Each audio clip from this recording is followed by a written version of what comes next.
everyone, welcome back to Sunny Live Trend. Thank you so much guys for tuning in. I'm here to update you of what's going to happen on Generation The Legacy from the 24th to 28th of November 2025 on Monday. Peterson gets the evidence to not only spite his ex but also bring her to justice. Melita and Fifo air their dirty laundry in public.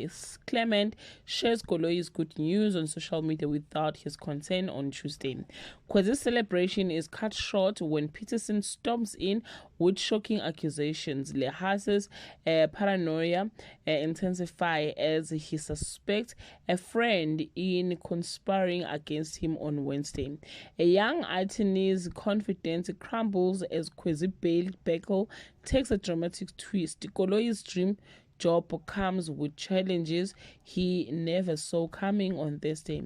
A livid Kwesigazi fires a young attorney together with her law firm. A mother finds something settling in her daughter's bag. Jabu catches on to Chief Hosse's shenanigans on Friday.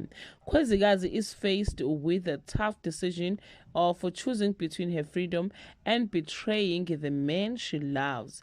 The staff at Level Cave bid farewell to a beloved colleague. Well, guys, that's all I have for today. You can leave your comment below and share your opinion. Bye.